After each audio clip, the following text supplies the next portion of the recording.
If you got over 1,000 keywords, what's the best way to content map them? I heard KeywordCupid is good, but I personally don't like it. You could do it the old-fashioned way. You could you could go figure out. You could use a tool like Ahrefs or whatever and look things up in there and see what pages are ranking for, and just do it like that. What do you have any automated way of doing this, Nick? Well, I mean, you can take large sets of data from Ahrefs or something comparable, get Excel files, then filter it down, figure out what's, most valuable to you based on traffic and keyword difficulty, etc. Um, which typically I'll kind of start out doing things that way just to get an overview of where, what sources I can get the most traffic for in the SERPs. But ultimately, once I've got that list of a large portion of keywords that I'm interested in going after for a particular money site, then I'm manually going to do some extra research every month based on the content budget I have. So that day that I'm about to order content, I'm going to go in for that particular asset, and then I'm going to comb through the information that I have on data that I've gathered, and I'm going to manually look at what I'm most interested in going after. Because, from a automation standpoint, sure, that's great. You can comb a ton of data really quickly, but a lot of times you're going to be missing out on some nuances for particular SERPs, like access, how easy it'll be to rank there, unless you manually go in there and actually look at what's going on. And in my opinion, it's really not that much extra time to go in and manually do that way.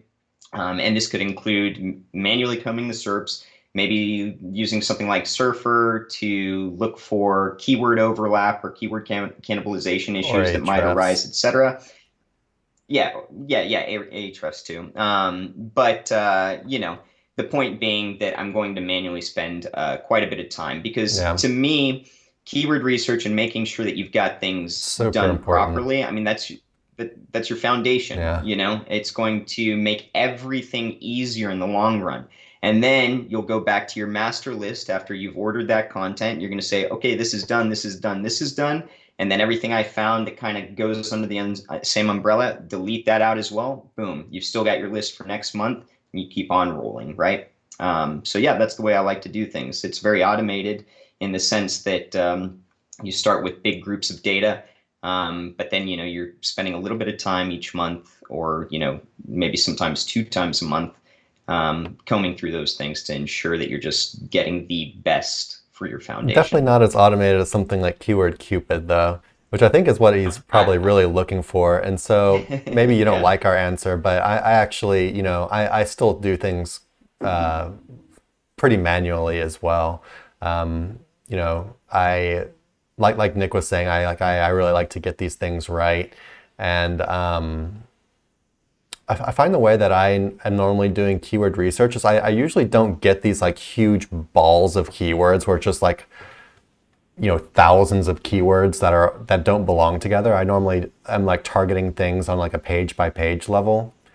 Like, hey, I want to target this page now, so here's the keywords for that, rather than starting with this like huge massive thing of keywords and then trying to separate them all out in that kind of way, if that makes sense. Mm.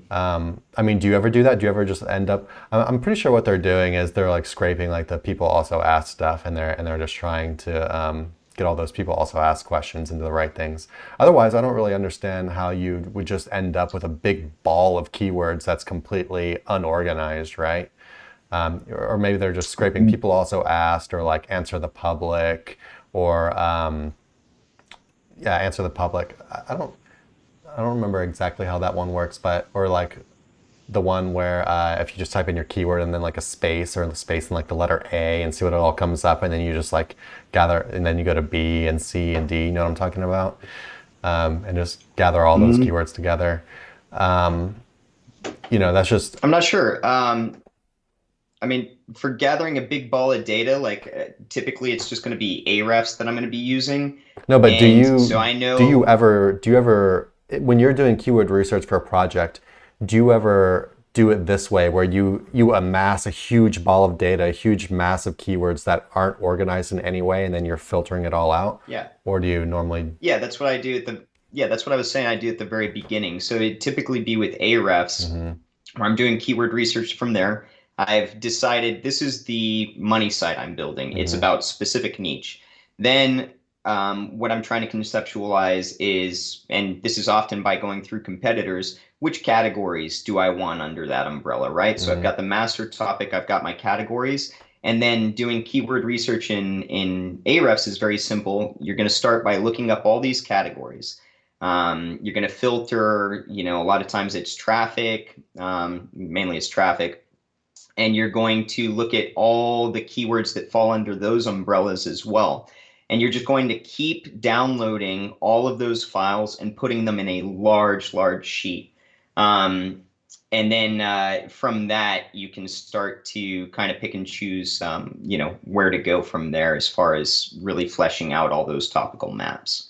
But that would be the only time that I'm doing that really is at the very beginning or hypothetical, if I was to run out, which, a lot of times we're talking about like 20,000 plus keywords, right? Not all of them are valuable, but then at least you've got the sortability to find things because oftentimes too, I'm probably working in niches that I'm not extremely well versed in. So there might be some terminology that has to do with a specific category that I'm like, I don't even know what the hell that is, but it's worth, X amount of traffic and, there's low competition. So it's obviously very No, valuable. you're right. I guess I'm getting at something a little bit different.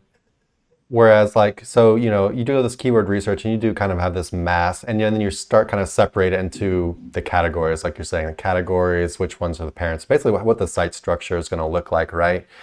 But what I don't do is really worry about all these like smaller keywords that'll be a part of like a single page or whatever. And I would get those.